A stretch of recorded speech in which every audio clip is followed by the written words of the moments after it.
بکریاں چرا چرا کر اپنا پیٹ پالتے تھے، آج انہی قوموں کے افراد سینکڑوں بلکہ ہزاروں گنوار قسم کے لوگ اعلیٰ سے اعلیٰ عہدوں پر پرجمان ہو کر شاندار بنگلوں میں فرعون بنے ہوئے ہیں، گھمنڈ غرور کے ساتھ عیش و عشرت کی زندگی گزار رہے ہیں۔ اگلی بات ذہن میں رکھیں گے کہ حضور سید عالم صلی اللہ علیہ وسلم نے آج سے سینکڑوں برس پہلے اپنی امت کو قیامت کی جن دو نشانیوں کی خبر دی تھی وہ 100% درست اور صحیح ثابت، حالانکہ 200-400 برس پہلے کی سوچ بھی نہیں سکتا کہ دنیا کی نگاہیں کبھی ایسے مناظر دیکھیں گی کہ جنگلوں اور میدانی چراگاہوں میں بکریاں چرانے والے جنہیں پھونس کی چھپر اور بدن ڈھانپنے کے لیے کپڑا بھی نصیب نہیں ہوتا تھا، وہ زرق برق لباس و پوشاک پہن کر اونچے محلوں میں آرام و راحت کے ساتھ مغرورانہ زندگی گزاریں گے، اور سلاطین و امراء کی اولاد جو شاہی محلوں میں مخملی فرش کو اپنی جوتیوں سے رونتے ہیں، وہ در بدر کے ٹھوکریں کھاتے اور جوتیاں چٹکھاتے پھریں گے۔ واہ یہ ہے انقلاب، پردہ داری کند برتا کے کسران کبوت، بوم نوبت میں کند بر گنبد افراد سیاب۔ کیوں نہ ہو کہ اس غیب دان نبی پاک صلی اللہ علیہ وسلم جن کے سینہ نبوت کو خداوند عالم نے علام الغیوب نے علوم غیبیہ کا خزانہ بنا دیا، اور جن کے فرمان کا ایک ایک حرف ایسا برحق جو کبھی نہ ٹل سکا اور نہ ٹل سکتا ہے، یہ آسمان و زمین ٹل سکیں یہ ممکن ہے، رسول پاک کا فرمان ٹل نہیں سکتا۔ حضرت انس بن مالک رضی اللہ تعالیٰ عنہ نے رسول اللہ صلی اللہ علیہ وسلم کو فرماتے سنا، قیامت کی نشانیوں میں سے ایک یہ بھی ہے، علم اٹھا لیا جائے گا اور جہالت کی کثرت ہو جائے گی، اور زنا کاری بڑھ جائے گی، بکثرت شراب پی جائے گی، اور مردوں کی تعداد کم ہو جائے گی، عورتوں کی تعداد بڑھ جائے گی، یہاں تک کہ 50 عورتوں کا انتظام کرنے والا اکیلا ایک مرد ہوگا۔ یہ حدیث بخاری اور مسلم میں حضور اکرم صلی اللہ علیہ وسلم کی قیامت کی 6 نشانیاں بیان فرمائیں۔ علم اٹھا لیا جائے گا اور جہالت کی کثرت ہو جائے گی، زنا کاری بہت زیادہ ہونے لگے گی، شراب نوشی کثرت، مردوں کی تعداد بہت کم رہ جائے گی، عورتوں کی تعداد بہت زیادہ بڑھ جائے گی، یہاں تک کہ 50 عورتوں کی نگہداشت اور ان کا انتظام کرنے والا ایک اکیلا۔ سب سے پہلی بات پر ہم گفتگو کرتے ہیں اور اس کے بعد اپنی بات کو اختتام کی طرف لے کر جاتے ہیں۔ علم اٹھا لیا جائے گا، اس حدیث کا مطلب علم سے مراد علم دین ہے کہ وہ قرب قیامت میں اٹھا لیا جائے گا، یہاں تک کہ روح زمین پر کوئی علم دین کا جاننے والا باقی نہ رہے گا۔ حضرت علامہ سلطان ملا علی قاری رحمۃ اللہ علیہ شارح مشکات نے فرمایا، دنیا سے علم اٹھ جانا 2 طرح سے ہوگا، ایک صورت تو یہ ہوگی کہ علماء دین ایک کے بعد دوسرا دنیا سے اٹھتے چلے جائیں گے، اور ان کی جگہ پر پر کرنے والے علماء دین پیدا نہ ہوں گے، بلکہ روز بروز کم علم والے علماء ہوتے جائیں گے۔ اسی طرح رفتہ رفتہ وہ دور آ جائے گا کہ روح زمین عالموں سے خالی ہو جائے گی اور علم دین کا جاننے والا کوئی باقی نہ رہے گا۔ آج جب ہم لوگوں کے طور طریقے اور علماء کے ساتھ رابطے اور علماء سے بغض، حسد دیکھتے ہیں تو واقعی حدیث پاک پر ویسے تو ہمارا ایمان ہے، لیکن ان لوگوں کا کیا بنے گا جو علماء کے بغض کے اندر،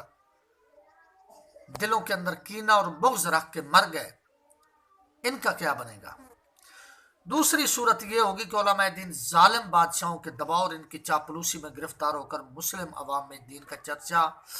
کرنا چھوڑ دیں گے، اس طرح مسلم عوام علم دین سے بالکل ہی جاہل رہ جائیں گے،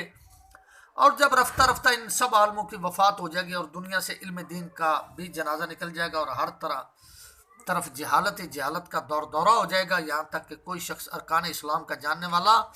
بلکہ قرآن کا پڑھنے والا بھی نہ رہ جائے گا، بلکہ ایک حدیث میں تو یہاں تک کہ لا یقوم الساعة لا یقال اللہ اللہ، یعنی جس وقت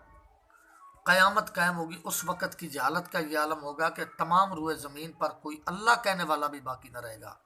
مرقات المفاتح جلد 5 اور صفحہ 171۔ علم کا اٹھ جانا اور جہالت کی کثرت قیامت کی ان 2 نشانی کو ظہور ہو چکا ہے، کیونکہ روز بروز مسلم عوام میں علم دین کا ذوق شوق گھٹتا بلکہ فنا ہوتا چلا جا رہا ہے، اور علم دین حاصل کرنے کا کتنا بڑا جذبہ اور ان کے دلوں کو علم دین کے کس قدر والہانہ تعلق لگاؤ تھا،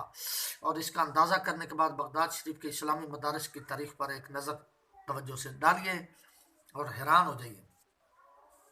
ابو حفص زیارت کا بیان ہے کہ جب مشہور امام میں حدیث ابو بکر جعفر بن محمد ترکی فریابی ترکستان سے بغداد تشریف لائے تو شہر کے عوام و خاص نے جوش و مسرت میں طبل اور تنبور بجا بجا کر ان کا نہایت پرشکوہ استقبال کیا اور شاندار جلوس نکالا، اور جب وہ شارع المنار کے میدان میں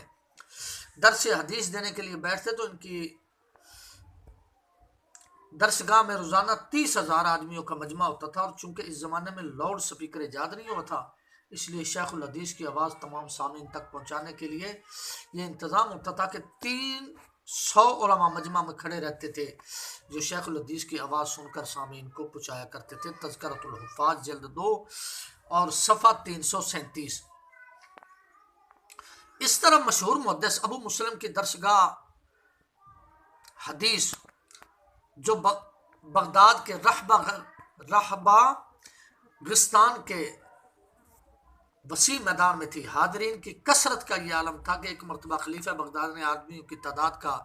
اندازہ لگانے کے لیے اس میدان کی پیمائش کرائی اور طالب علموں کی دعاتیں گنی گئیں تو 40,000 سے زیادہ دعاتیں پائی گئیں، اور جو حاضرین لکھتے نہیں تھے بلکہ حدیث سن رہے تھے وہ اس گنتی سے الگ تھے۔ تذکرۃ الحفاظ صفحہ 177 اور جلد نمبر 2۔ اب آپ علم دین کے اس کمال و زوال کی تاریخ پر نظر ڈالتے ہوئے عبرت حاصل کیجیے کہ آج بڑے بڑے لیڈروں کے جلسوں میں 1-1 لاکھ کے اجتماع کی خبریں چھپتی ہیں، مگر وائز کے جلسوں اور علم دین کی درسگاہوں میں بجوز چند غربا، چند مفلس طلباء کے اور کوئی نظر نہیں آتا۔ اب اگر چند برسوں تک مسلمانوں کی غفلت کا یہی عالم رہا تو ظاہر ہے کہ علم دین جاننے والے روزانہ کم ہوتے چلے جائیں گے، یہاں تک کہ ایک دن علم دین کا دنیا سے جنازہ نکل جائے گا۔ حضور علیہ الصلوۃ والسلام کا ارشاد، علم اٹھا لیا جائے گا اور جہالت کی کثرت ہو جائے گی، آفتاب کی طرح سب کی نگاہوں کے سامنے آ جائے گا۔ اب صرف ایک بات عرض کرتے ہیں، یہ قطرات وغیرہ اور جتنے بھی امریکہ سے دوائیں آ رہی ہیں، امریکہ یہودی، عیسائی، مرزائی، یہ مسلمانوں کا کبھی دوست نہیں ہو سکتا، اور یہ سوچنا بھی نہیں ہے کہ کبھی ویکسین کے بہانے وہ ہمیں دوستی جتلاتا ہے کہ میں جناب تمہارا دوست ہوں، کبھی انجیکشنوں کے ذریعے، کبھی قطرات کے ذریعے۔ ان کے اندر کچھ خاص کیمیکل ہوتے ہیں جو جسم کے اندر جا کر جو سپرم ہوتے ہیں، مردانہ سپرم، ان کو مردہ کر دیتے ہیں، اور جو زنانہ سپرم ہوتے ہیں ان کو یہ بحال رکھتے ہیں، جس کی وجہ سے عورتیں بہت زیادہ ہوں گی۔ بہرحال ان چیزوں سے مسلمانوں کو بچنا چاہیے۔ زنا کی زیادتی، اس کا سبب حیا کی کمی اور بے حیائی کا غلبہ ہے۔ جب مردوں اور عورتوں میں حیا کی کمی ہوگی تو لازمی طور پر زنا کاری بڑھ جائے گی اور دوسرے گناہوں کے دروازے بھی کھل جائیں گے، کیونکہ مومن کی حیا در حقیقت نفس کے شریر گھوڑے کے لیے بہترین لگام اور شیطان کے حملوں سے بچنے کے لیے ایک مضبوط ڈھال، اور مومن کو ہزاروں گناہوں سے بچانے کے لیے ایک آہنی دیوار ہے۔ چنانچہ جب سے مسلمانوں میں حیا کی کمی ہونے لگی، عورتوں کا پردہ ختم ہونے لگا ہے، پارکوں اور تفریح گاہوں میں عورتوں مردوں کا اختلاط شروع، سینما گھروں اور کلبوں میں سڑکوں اور لڑکوں اور لڑکیوں کا میل ملاپ ہونے لگا، جس کا نتیجہ کہ آج کل ہر طرف زناکاری کی گرم بازاری حدیث میں ہے۔ جو قوم زناکار ہوگی وہ عذاب جہنم سے پہلے دنیا میں قحط اور بھوک کا شکار ہو جائے گی۔ مشکات شریف جلد نمبر 3 اور صفحہ 313۔ تو